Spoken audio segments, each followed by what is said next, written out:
Kembali di Kompas Siang, Saudara. Debat pamungkas yang berlangsung malam tadi dinilai anti klimaks. Debat berjalan landai dan tidak ada saling serang dan adu argumentasi gagasan seperti yang berlangsung pada 4 debat lainnya. Berapa skor yang Bapak berikan atas kinerja Kementerian Pertahanan yang dipimpin oleh Bapak Prabowo? Silakan Pak Ganjar. Itu menurut saya skornya justru di bawah 5, Mas Ganjar. Kalau 5 itu ketinggian, Pak Ganjar. Terima kasih. Gak usah takut. Disebut aja angkanya berapa gitu loh. Kayak saya gitu loh. Jangan di bawah 5, sebut aja berapa. 11, Mas. Dari 100. Fenomena ordal ini menyebalkan. Di seluruh Indonesia kita menghadapi fenomena ordal. Ada ordal di mana-mana yang membuat meritokratik nggak berjalan. Sorry ya.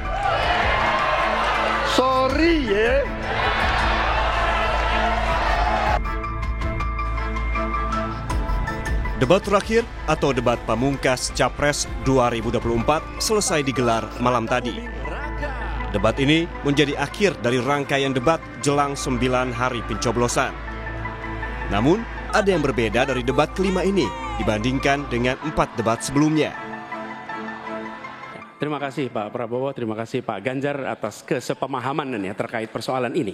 Sekali lagi, kedua masukannya juga sangat relevan, ya saya juga sependapat. Terima kasih atas masukannya, karena udah banyak setuju ya baik-baik saja. Debat pamungkas bahkan dinilai anti klimaks karena berlangsung landai tanpa ada saling serang dan bertahan. Patut diakuilah ini adalah sebuah anti klimaks. Saya tidak tahu apa yang ada di belakang, tetapi ini ada sebuah perubahan strategi antara 01 dan 02. 01-nya bermain adem, 02-nya kemudian di-setel menerima apa adanya.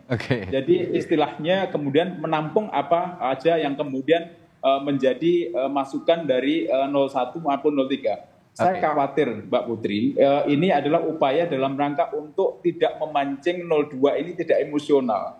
Jadi kalau nanti 02 dibiarkan dengan tidak skenario tadi malam, saya mengkhawatirkan nanti 02 atau Pak Prabowo itu kemudian bisa terpancing untuk emosional atau bahkan menari-nari di panggung. 4 debat sebelumnya berlangsung sangat berbeda dengan debat terakhir malam kemarin. Debat berlangsung panas dengan saling mengkritik gagasan hingga adu gimmick yang hingga kini masih hangat diperbincangkan. Sebut saja akronim ORDAL alias orang dalam yang dilontarkan Capres nomor urut 1 Anies Baswedan di debat perdana 12 Desember 2023 lalu. Fenomena ordal ini menyebalkan. Di seluruh Indonesia kita menghadapi fenomena ordal. Ada ordal di mana-mana yang membuat meritokratik nggak berjalan, yang membuat etika luntur. Dan ketika fenomena ordal itu bukan hanya di masyarakat, tapi di proses yang paling puncak terjadi ordal. Ada juga partikel kalimat "sorry ye" yang dilontarkan Capres nomor urut 2 Prabowo Subianto. Kalimat tersebut kini jadi buah bibir di masyarakat. Dan saya tidak takut tidak punya jabatan, Mas Anies. Sorry ya.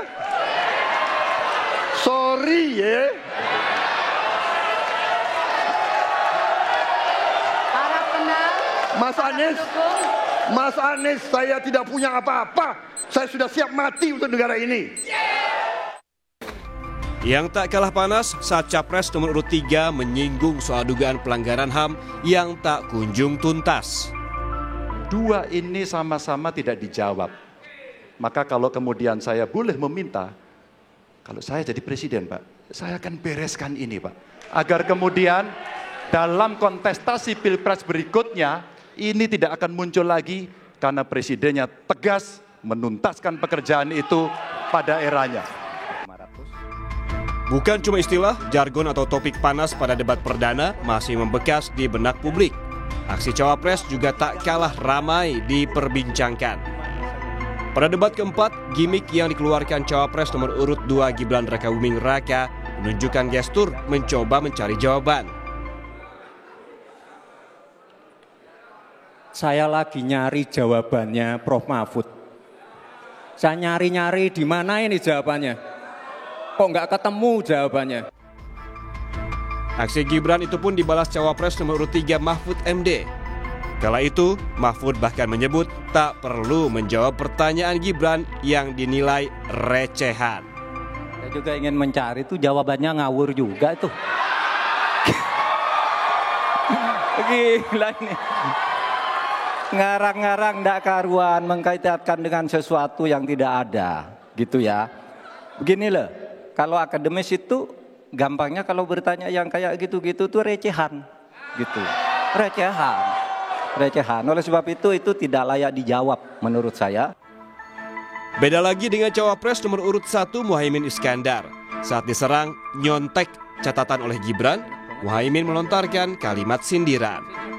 Mungkin Gus Muhaimin juga tidak paham dengan pertanyaan yang diberikan ke saya. Mungkin itu kan dapat contekan itu dari Pak Tom Lembong mungkin ya. Terima kasih. Terima kasih. Saya catat sedikit. Yang penting ini bukan catatan Mahkamah Konstitusi. Usai sudah 5 rangkaian debat Capres-Cawapres, semua program dan gagasan ketiga paslon sudah tersampaikan. Kini tinggal menghitung hari untuk masyarakat Indonesia menentukan siapa yang akan menjadi pemimpin negeri ini untuk 5 tahun ke depan. Tim Liputan, Kompas TV.